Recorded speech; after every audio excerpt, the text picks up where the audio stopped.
নমস্কার বন্ধুরা, আমি ঝর্ণা।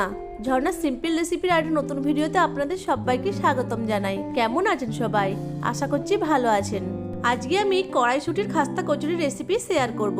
কড়াইশুটির খাস্তা এই কচুরিগুলো দেখতে যেমন সুন্দর হয়, খেতেও তেমনই অপূর্ব স্বাদের হয়, আর বানানোও খুবই সহজ। কড়াইশুটির খাস্তা কচুরিগুলো কেমন খাস্তা হয়েছে আওয়াজ শুনেই বুঝতে পারছেন। চলুন তাহলে কড়াইশুটির খাস্তা কচুরিগুলো বানিয়ে নিই। কড়াইশুটির খাস্তা কচুরি বানানোর জন্য প্রথমে আমি একটা ময়দার ডো বানিয়ে নেব। তার জন্য একটা মিক্সিং বলে মেজারিং কাপে 2 কাপ ময়দা নিয়ে নিচ্ছি। ময়দার পরিবর্তে আপনারা আটাও নিতে পারেন, তবে আমি আজকে এই কচুরিগুলো ময়দা দিয়েই তৈরি করব।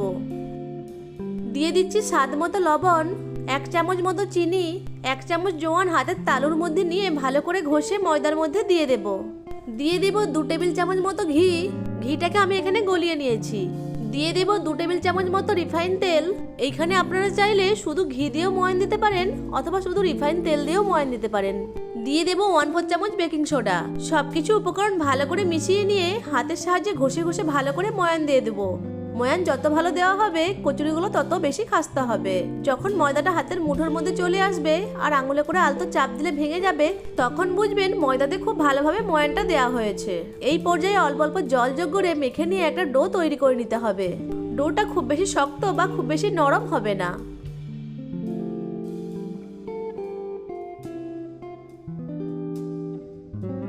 ময়দার ডোটাকে 3 থেকে 4 মিনিট ধরে খুব ভালো করে মথে নেব।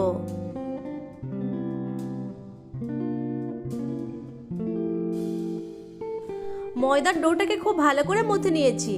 এখন ঢাকা দিয়ে 20 থেকে 25 মিনিট মতো রেস্টে রেখে দেব। এখন কচুরির মধ্যে দেওয়ার জন্য কড়াইশুটির স্টাফিংটা তৈরি করে নেব।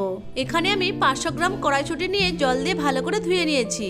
এখন কড়াইশুটিগুলোকে একটা মিক্সিং জারে নিয়ে নিচ্ছি। দিয়ে দিচ্ছি 1 ইঞ্চি মতো আদা, একটা কাঁচা লঙ্কা।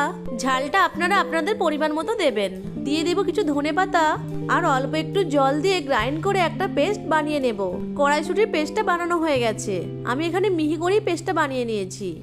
এবার আমি একটা ভাজা মশলা বানিয়ে নেব। তার জন্য গ্যাসের ফ্লেম অন করে একটা প্যান বসিয়ে প্যানটাকে গরম করে নিয়েছি। গরম প্যানের মধ্যে দিয়ে দিব 1/2 চামচ গোটা জিরে, 1/2 চামচ গোটা ধনে, 1/2 চামচ মৌরি, আর দিয়ে দিব 10 থেকে 15টা মতো গোটা গোলমরিচ। এখন লো ফ্লেমে নেড়ে চেড়ে গোটা মশলাগুলোকে ভেজে নেব। যখন মশলাগুলো থেকে সুন্দর একটা গন্ধ বেরোবে তখন মশলাটা নামিয়ে নিতে হবে। আমি এখানে এই ভাজা গোটা গরম মশলাগুলোকে একটা হামালদিস্তার মধ্যে নিয়ে পেস্ট করে নেব। খুব মিহি করে পেস্ট করব না। খাস্তা কচুরির মধ্যে এই ভাজা মশলাটা দেওয়ার অবশ্যই করে চেষ্টা করবেন, এতে করে কচুরির স্বাদ দ্বিগুণ বেড়ে যায়। এখন ওই প্যানের মধ্যে 1 চামচ ঘি দিয়ে ঘিটাকে গলিয়ে নেব। দিয়ে দিব 2 টেবিল চামচ মতো রিফাইন তেল। ঘি আর তেলটাকে একটু মিশিয়ে নেব। এখন দিয়ে দেব 1/2 চামচ মতো গোটা জিরে, আর দিয়ে দেব 1/2 চামচ মতো গোটা মৌরি। জিরে আর মৌরিটাকে ভেজে নিয়ে এর মধ্যে পেস্ট করে রাখা কড়াইশুটিটাকে দিয়ে দেব। এখানে আমি তেলের মধ্যে হিং দিতে ভুলে গিয়েছিলাম, তাই পরে যোগ করে দিয়েছি। কড়াইশুটির পেস্টটাকে নেড়ে চেড়ে মিশিয়ে নেব।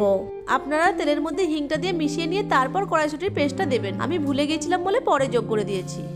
এখন এর মধ্যে স্বাদ মতো লবণ আর 1/2 চামচ মতো চিনি দিয়ে মিশিয়ে নেব।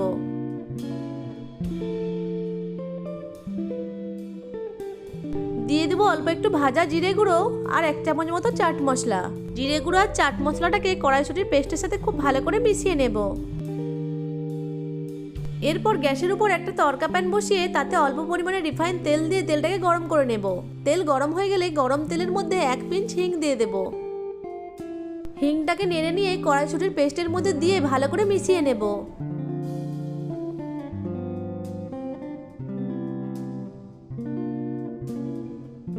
এরপর এর মধ্যে দিয়ে দেবো অল্প একটু বিট লবণ আর ভেজে গুঁড়ো করে রাখা ওই ভাজা মশলাটা।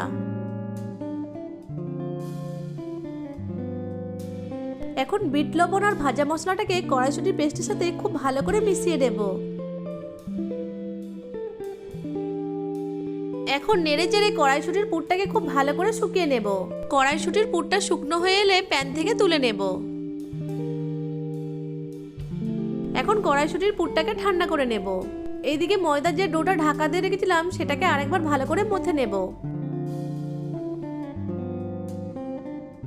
এবার এই ময়দার ডো থেকে লেচি কেটে নেব। কড়াইশুটির খাস্তার লেচিগুলো রুটি লেচির থেকে ছোট আর লুচি লেচির থেকে বড় এই সাইজের হবে।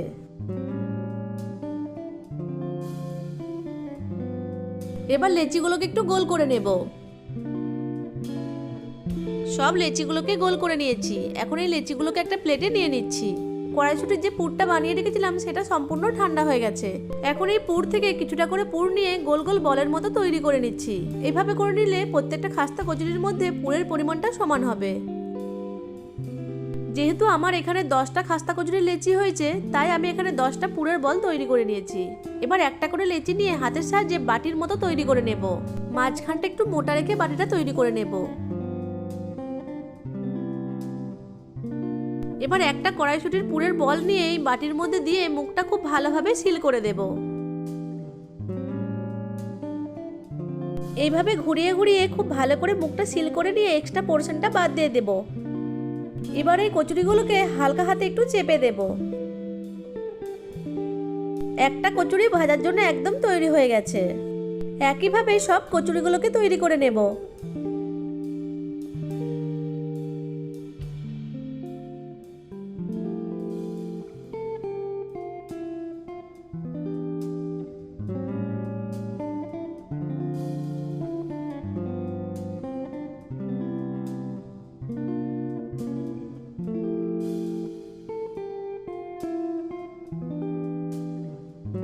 সব কচুরিগুলোকে তৈরি করে নিয়েছি। এখন কচুরিগুলোকে ভেজে নেব। তার জন্য একটা কড়াইয়ে পর্যাপ্ত পরিমাণে রিফাইন তেল নিয়ে তেলটাকে উষ্ণ গরম করে নেব। এবার তেলের মধ্যে কচুরিগুলোকে এক এক করে ছেড়ে দেব। কচুরিগুলো তেলে দেওয়ার পরপরই দেখবেন কচুরিগুলো তেলের তলায় বসে আছে। এই সময় কচুরিগুলোকে নাড়াচাড়া করার কোনো দরকার নেই। যখন দেখবেন কচুরিগুলো তেলের উপর ভেসে উঠেছে, সেই সময় গ্যাসের ফ্লেমটা মিডিয়াম টু লোতে করে কচুরিগুলো দুই পাশ উল্টে পাল্টে গোল্ডেন কালার করে ভেজে নিতে হবে। কচুরিগুলো দুই পাশ ভালো করে ভাজা হয়ে গেলে তেল ঝরিয়ে তুলে নেব।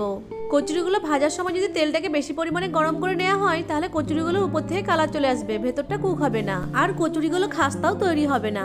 তাই এই খাস্তা কচুরিগুলো ভাজার সময় তেলটাকে হালকা গরম করে কচুরিগুলোকে দিয়ে একটু সময় নিয়ে উল্টে পাল্টে গোল্ডেন কালার করে ভেজে নিতে হবে। এইভাবে ভেজে নিলে কচুরিগুলো খুব বেশি খাস্তা হবে।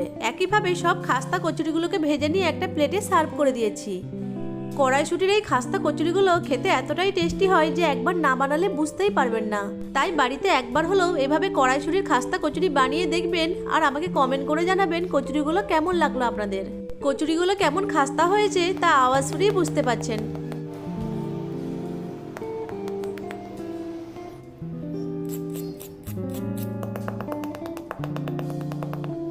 চলুন একটা কচুরি ভেঙে দেখাই। দেখুন কড়াইশুটির এই খাস্তা কচুরিগুলো উপর থেকে যেমন খাস্তা হয়েছে, তেমন ভেতরেও পুরে ঠাসা রয়েছে। আশা করছি আজকের রেসিপিটা আপনাদের কাছে ভালো লেগেছে।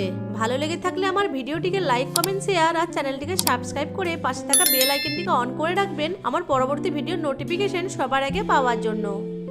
ভিডিওটা প্রথম থেকে শেষ পর্যন্ত দেখার জন্য আপনাদেরকে অসংখ্য ধন্যবাদ।